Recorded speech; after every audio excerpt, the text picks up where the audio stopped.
한국인의 돈 낭비는 세계 최고다. 한국인은 돈이 생기면 친구들과 어울려 탕진해버린다. 그런데 의로운 일이라면 돈을 우습게 알고 쾌척한다. 한국인의 매력은 인정이 많고 통이 크다는 것이다. 19세기 말 미국인 선교사 호머 얼버트는 한국에서 20년 이상을 활동하며 한국인들의 독특한 매력으로 낭비벽을 꼽았습니다. 그의 말을 뒷받침하는 미국 하버드 대학교 교수의 기고가 최근 세계인들의 큰 관심을 끌고 있는데요. 지금부터 그의 이야기를 통해 한국인들의 독특한 낭비벽에 대해서 알아보겠습니다. 이야기를 시작하기 전에 구독과 좋아요는 눌러주셨죠?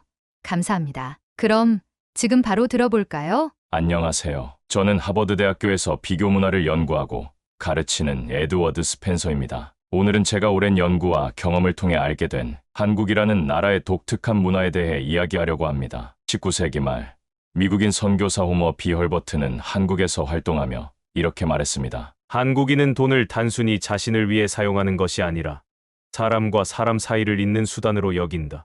이 말은 제가 한국을 이해하며 발견한 모든 것을 한 문장으로 요약하는 듯합니다. 한국인에게 돈은 단지 소유의 대상이 아닙니다. 필요한 곳에 아낌없이 쓰고 타인을 돕는 데 주저하지 않는 그들의 모습은 제가 살고 있는 문화와는 많이 달랐습니다. 그렇다면 의로운 행동과 돈 낭비가 어떻게 연결될 수 있을까요? 한국인은 왜 돈을 쓰는 데 있어 그렇게도 대범하면서도 따뜻한 방식으로 실천하고 있는 걸까요? 오늘 그 답을 찾아보겠습니다. 한국인의 돈 사용 방식에는 특별한 철학이 담겨 있습니다. 돈은 단순한 소유가 아니라 가치를 창출하고 사람 사이의 관계를 이어주는 도구로 여겨집니다. 예를 들어 한국인들은 재난 상황에서 남다른 방식으로 행동합니다. 자신에게 여유가 없더라도 필요한 이들을 위해 기부하거나 도움의 손길을 내밉니다. 이런 모습은 한국 사회에서 돈이 가지는 특별한 의미를 잘 보여줍니다. 돈은 물질적인 것을 넘어선 연결과 나눔의 도구입니다. 과연 한국인은 어떤 방식으로 나눔을 실천하며 이것이 어떻게 전 세계에 감동을 주었을까요? 이제 본격적으로 그 이야기를 시작하겠습니다. 돈 낭비가 의로운 행동이 될 수 있을까요? 처음 이 질문을 들었을 때 의아함을 느끼는 분들이 많을 겁니다. 하지만 한국인의 삶을 들여다보면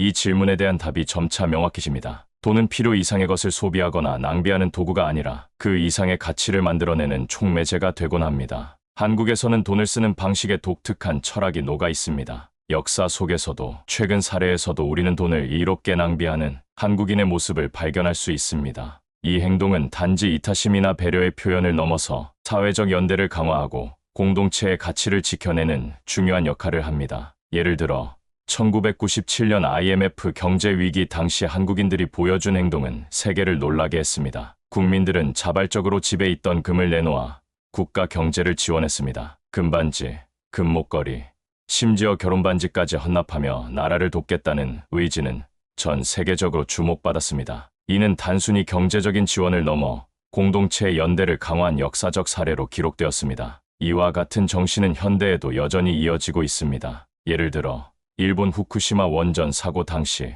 한국인들은 국경을 넘어 도움의 손길을 내밀었습니다. 일본과 역사적 갈등이 있었음에도 불구하고 국민들은 모금 활동에 적극 참여하며 이웃 나라의 재난 극복을 지원했습니다. 이는 한국인의 돈 사용 철학이 단순히 자신이나 자국을 위한 것이 아님을 보여줍니다. 최근에는 이러한 나눔의 방식이 더욱 진화하고 있습니다. LA 산불 사태 당시 한인들은 선결제를 통해 피해자들과 소방관들에게 음료와 식사를 제공하며 도움의 손길을 내밀었습니다. 이들은 돈이란 내가 가진 여유를 통해 다른 사람의 삶을 더 나아지게 하는 수단이라고 믿습니다. 이런 행동은 그 자체로 사람들에게 감동을 주고 한국인의 나눔 문화를 세계에 알리는 계기가 됩니다. 그렇다면 돈을 이렇게 사용하는 한국인의 철학은 어디에서 비롯된 것일까요?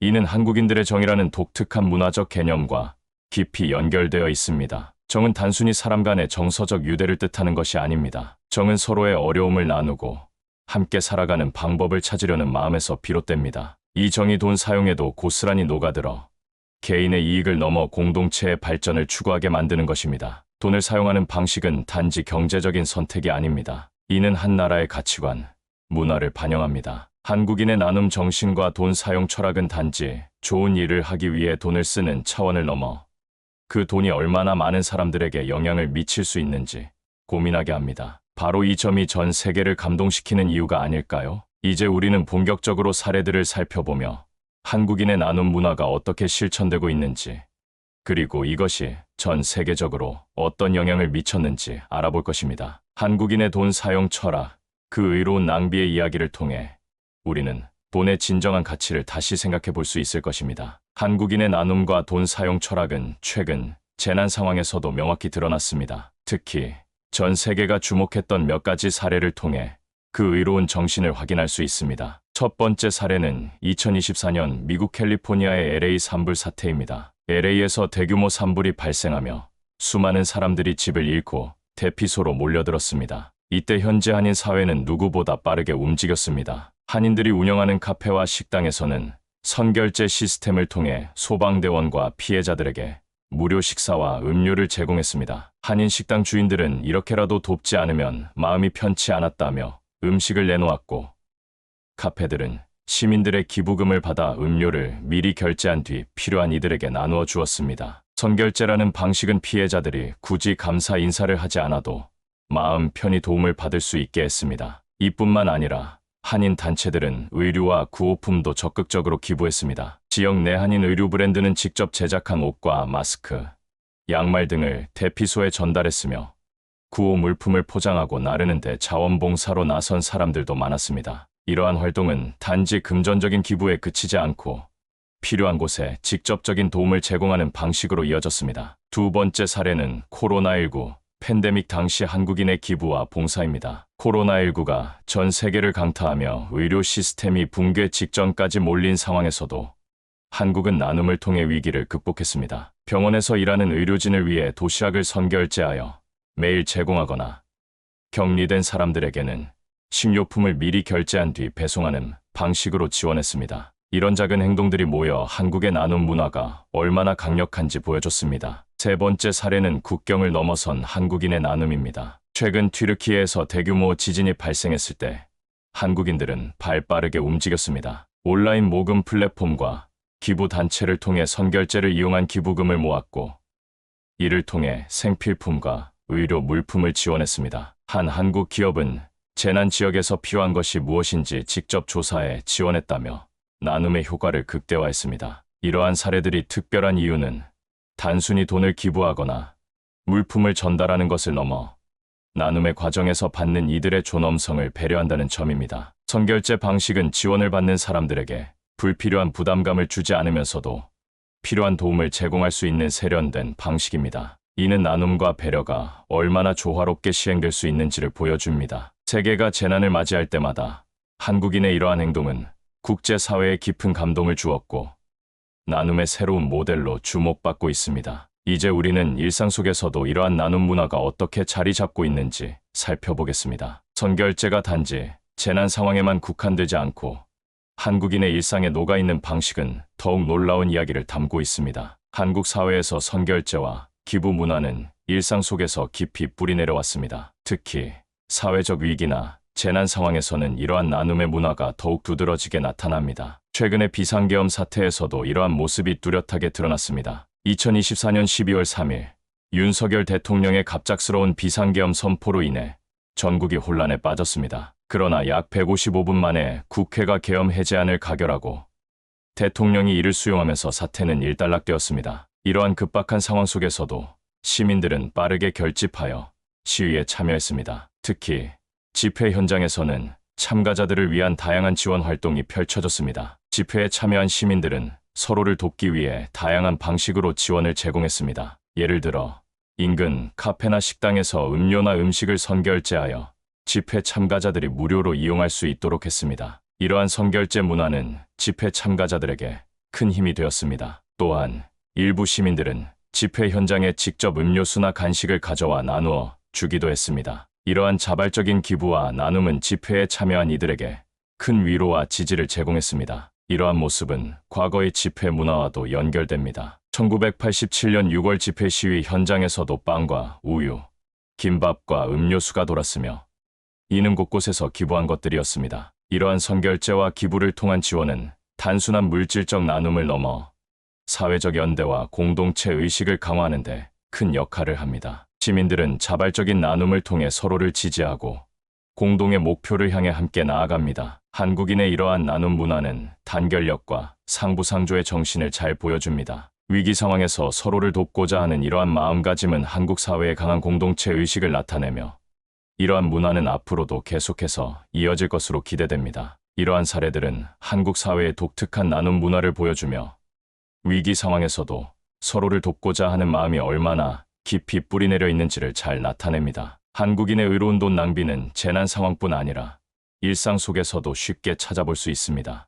이러한 나눔은 단지 특정 계층이나 단체의 일이 아닙니다. 한국인들은 지역사회와 일상에서 자연스럽게 선결제와 기부를 실천하며 나눔의 가치를 몸소 보여줍니다. 최근 무한항공기 참사에서도 전국 각지에서 자원봉사자와 유가족들을 위한 나눔과 기부가 줄을 이었습니다. 또 다른 예로 서울의 작은 카페에서 한 고객이 추운 겨울 길거리를 지나가는 사람들이 따뜻한 커피로 위로받길 바란다며 20잔의 커피를 선결제한 일이 있습니다. 이후 그 커피는 지나가던 사람들, 특히 노숙자와 배달 기사들에게 무료로 제공되었습니다. 이들은 따뜻한 음료를 받으며 마음의 온기를 느꼈고 이 사건은 지역사회에서도 화제가 되었습니다. 이러한 선결제 문화는 단순히 금전적 나눔을 넘어 받는 이들에게 존엄성을 유지한 채 도움을 주는 방식을 제시합니다. 사람들은 자신이 필요한 것을 자연스럽게 받아갈 수 있으며 주는 이와 받는 이 모두에게 따뜻한 기억을 남깁니다. 전통시장에서도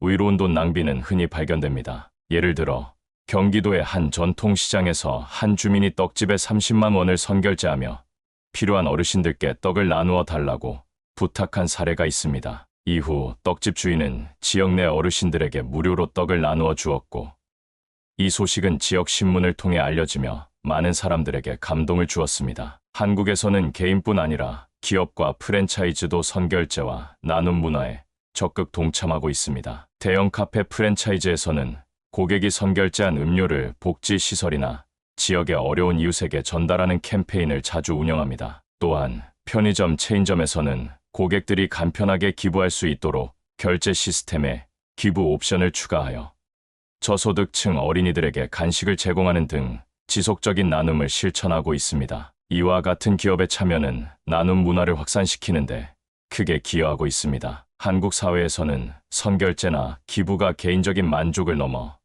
지역 사회와 연대를 강화하는 역할을 합니다. 동네 가게에서 자발적으로 기부금을 모으거나 작은 마을에서 전체 주민이 함께 참여하는 기부 프로젝트가 흔히 발견됩니다. 예를 들어 강원도의 한 작은 마을에서는 모든 주민이 각자의 농산물을 조금씩 기부해 지역의 어려운 가구에 전달하는 활동을 매년 이어오고 있습니다. 이처럼 일상 속 나눔은 지역 사회의 결속력을 강화하고 공동체 의식을 높이는 데 큰 역할을 합니다. 한국인의 의로운 돈 낭비는 단순히 누군가를 돕는 행동에 그치지 않습니다. 그것은 사회 전체에 긍정적인 영향을 미치며 인간관계와 공동체의 가치를 재확인시키는 중요한 문화적 특징입니다. 이제 이러한 나눔 문화가 어떻게 과거의 역사 속에서부터 발전해 왔는지, 그리고 이를 통해 한국이 전 세계에 어떤 메시지를 전달하고 있는지 살펴보겠습니다. 나눔은 단지 물질적 지원이 아니라 한국인의 정신과 문화를 대변하는 상징적 행위임을 확인할 수 있을 것입니다. 한국인의 의로운 돈 사용과 나눔 정신은 단기간에 형성된 것이 아닙니다. 오랜 시간에 걸쳐 발전된 이 문화는 여러 역사적 순간에서 확인할 수 있습니다. 그 중에서도 1997년 IMF 외환위기 당시의 금 모으기 운동은 전 세계를 놀라게 한 대표적인 사례입니다. 1997년 한국은 심각한 외환위기에 직면했습니다. 갑작스러운 경제 위기로 인해 국가 채무가 급증했고 정부는 국제통화기금 IMF로부터 구조 조정을 요구받았습니다. 이 시기는 기업들이 도산하고 대량 실업이 발생하며 국민들에게 큰 고통을 안겼습니다. 그러나 이 어려운 상황 속에서 한국인들은 놀라운 결단을 내렸습니다. 국가가 외환을 확보해야 한다는 사실이 알려지자 국민들은 자발적으로 자신의 금을 내놓기 시작했습니다. 금반지, 금목걸이, 심지어 결혼반지와 돌반지까지 아낌없이 헌납하며 나라를 살려야 한다는 의지를 행동으로 보여주었습니다. 금 모으기 운동은 1998년 1월 5일 대한적십자사와 한국은행이 주도하며 시작되었습니다. 첫날에만 약 200kg의 금이 모였고 이 운동은 전국적으로 확산되었습니다. 학생들, 어르신들, 회사원들까지 계층과 세대를 막론하고 참여하였습니다. 결국 약 350만 명이 참여하여 총 227톤의 금을 모았고 이를 통해 약 21억 달러 상당의 외환을 확보할 수 있었습니다. 이 기록은 단순히 물질적 기여를 넘어 국가적 위기에서 국민들이 어떻게 단결할 수 있는지를 보여주는 상징이 되었습니다. 금 모으기 운동은 국제사회에서도 큰 화제가 되었습니다. 세계 각국의 언론은 한국 국민들이 보여준 희생과 단결력을 집중 조명했습니다. 국민들이 자신의 금을 헌납하여 국가를 돕는 모습은 전례가 없는 일이라는 평가와 함께 이는 경제 위기를 극복하는 데 있어 국민적 연대가 얼마나 중요한지를 보여준 사례로 기록되었습니다. 이러한 정신은 현재에도 이어지고 있습니다. 최근 재난 상황에서의 선결제 문화나 기부 활동은 금 모으기 운동의 현대적 버전이라 할 수 있습니다. 사람들은 여전히 공동체를 위해 자신의 것을 나누는 데 망설이지 않으며 이는 단순한 나눔이 아닌 깊은 연대의 표현입니다. 금 모으기 운동은 한국인의 의로운 돈 낭비가 단지 개인적 선행이 아니라 공동체를 위한 적극적인 선택임을 보여주는 대표적 사례입니다. 한국인의 돈 사용 방식은 그들의 정신과 문화를 가장 잘 설명해주는 창이 될 것입니다. 한국인의 의로운 나눔 문화는 국경을 초월해 이어져 왔습니다. 그 중에서도 2011년 일본 후쿠시마 원전 사고 당시 보여준 한국인들의 기부와 지원은 전 세계적으로 큰 감동을 주었습니다. 두 나라 사이의 역사적 갈등에도 불구하고 한국인들은 인도주의적 지원을 통해 진정한 연대의 가치를 보여주었습니다. 2011년 3월 11일, 일본은 대지진과 쓰나미로 인해 엄청난 피해를 입었습니다. 이 재난은 후쿠시마 원전 사고로 이어져 일본뿐만 아니라 전 세계를 긴장시키는 사건으로 기록되었습니다. 당시 한국에서는 재난 소식을 접하자마자 각계각층에서 일본을 돕기 위한 움직임이 시작되었습니다. 시민들은 대규모 모금 운동에 자발적으로 참여했으며 단체와 기업들도 이에 동참했습니다. 특히 많은 한국인들이 일본을 돕기 위해 금전적 지원을 아끼지 않았습니다. 다양한 모금 활동이 펼쳐졌고 이 과정에서 수억 원의 기부금이 모였습니다. 이와 같은 사례들은 한국인의 돈 사용 철학이 단지 자신을 위한 것이 아니라 세계를 향한 따뜻한 메시지를 담고 있음을 보여줍니다. 이러한 나눔의 정신은 오늘날에도 이어지고 있으며 앞으로도 국제사회에서 중요한 역할을 할 것입니다. 제가 한국의 역사를 연구하고 한국인들의 삶을 가까이에서 관찰하며 느낀 가장 큰 특징 중 하나는 바로 의로운 나눔의 문화입니다. 한국인들은 단순히 기부하거나 돕는 데 그치지 않고 이 나눔을 하나의 철학으로 실천하며 살아갑니다. 그렇다면 왜 한국인들은 이러한 민족성을 갖게 되었을까요? 그리고 이 특성이 왜 세계적으로 독특하며 우리가 이를 본받아야 하는 이유는 무엇일까요? 먼저 한국인들이 이런 나눔의 정신을 갖게 된 배경을 살펴보면 역사와 문화의 맥락이 깊이 자리 잡고 있음을 알 수 있습니다. 한국은 수많은 외세의 침략과 전쟁, 그리고 가난을 경험했습니다. 그러나 이러한 고난 속에서 한국인들은 생존을 위해 서로를 돕고 연대하는 법을 배웠습니다. 공동체의 생존이 곧 개인의 생존과 직결되었기에 이들은 어려움 속에서 서로를 버팀목 삼아 살아갔습니다. 특히 한국의 전통적 가치관인 정은 이러한 민족성을 이해하는 중요한 열쇠입니다. 정은 단순한 감정적 연결이 아니라 서로의 아픔과 어려움을 나누고 함께 이겨내려는 공동체 의식을 뜻합니다. 이는 역사 속에서 한국인들이 위기를 극복하는 원동력이 되었고 이러한 문화적 특성은 오늘날에도 강하게 이어지고 있습니다. 한국인들의 나눔이 세계적으로 독특한 이유는 그들의 행동이 단지 물질적 지원을 넘어 도움을 받는 사람의 존엄성을 배려한다는 점에 있습니다. 이런 행동은 다른 문화권에서는 보기 드문 특징입니다. 많은 사회에서 나눔은 종종 일방적이며 때로는 받는 사람에게 심리적 부담을 줄 수 있습니다. 반면 한국에서는 나눔이 자연스러운 관계의 일부로 이루어지며 이는 그들만의 특별한 문화적 자산으로 평가받을 수 있습니다. 또한 한국인의 나눔 문화는 위기를 기회로 전환하는 힘을 보여줍니다. 예를 들어 IMF 외환위기 당시의 금 모으기 운동이나 일본 원전 사고 당시의 지원 활동은 단순히 위기를 극복한 사례가 아닙니다. 이는 한국인들이 공동체의 이익을 위해 기꺼이 자신을 희생할 수 있음을 전 세계에 알린 계기가 되었습니다. 이런 행동은 단순히 경제적 성과를 넘어 한국이라는 국가의 이미지를 긍정적으로 변화시키는 데 기여했습니다. 이제 세계는 점점 더 복잡하고 상호 연결된 위기를 맞이하고 있습니다. 기후변화, 팬데믹,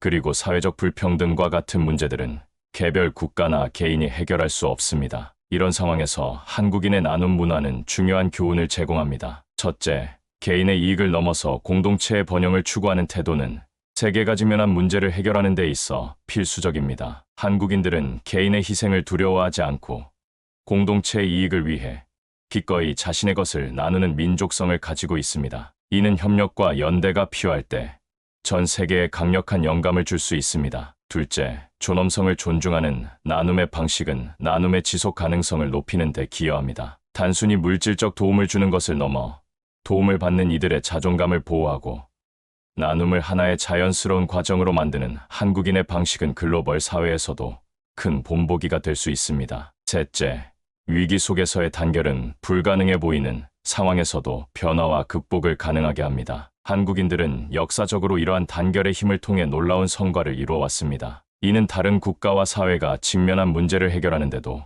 귀중한 교훈을 제공합니다. 결론적으로 한국인의 의로운 나눔은 단지 한국의 독특한 문화적 특징이 아닙니다. 이는 현대 사회가 직면한 많은 문제를 해결하는 데 필요한 중요한 가치이자 원칙입니다. 우리가 한국인들의 나눔과 연대의 정신을 배우고 실천한다면 더 나은 세계를 만들어가는 데 큰 힘이 될 것입니다. 한국인의 나눔과 의로운 돈 사용은 단순한 선행을 넘어선 깊은 철학과 문화적 가치를 보여줍니다. 그들은 개인의 이익을 넘어 공동체의 번영을 위해 자신을 희생하며 나눔을 하나의 삶의 방식으로 실천하고 있습니다. 역사적 아픔과 위기 속에서 뿌리내린 이러한 민족성은 오늘날에도 한국 사회를 움직이는 중요한 원동력이자 전 세계가 주목하는 모범이 되고 있습니다. 한국인은 역사적으로 수많은 위기 속에서 서로를 믿고 돕는 방식으로 어려움을 극복해왔습니다. 이제 우리는 이러한 한국인의 나눔 문화가 단지 그들만의 특징이 아니라 전 세계가 본받아야 할 중요한 가치임을 알게 되었습니다. 나눔은 물질적인 도움에 그치는 것이 아니라 서로의 아픔을 나누고 함께 더 나은 세상을 만들어가려는 의지에서 비롯됩니다. 오늘 이 이야기를 통해 한국인의 의로운 나눔이 단순한 행동이 아니라 세상을 더 나은 곳으로 만드는 강력한 철학임을 느끼셨기를 바랍니다. 우리가 이들의 나눔 정신을 배운다면 더 나은 사회, 더 나은 세계를 만들어가는데 한 걸음 더 가까워질 수 있을 것입니다. 감사합니다. 오늘은 에드워드 스펜서 교수님의 깊은 통찰로 잘 설명된 한국인들의 의로운 낭비에 대해서 들어봤는데요. 어떠신가요? 이런 낭비라면 자랑스러운 낭비 아닌가요? 정말 한국 사람들의 남다른 이타심은 세계에서 그 유래를 찾기 힘들 정도일 것 같습니다. 오늘의 이야기도 같이 공감하셨다면 구독과 좋아요 부탁드려요. 끝까지 시청해 주셔서 감사합니다.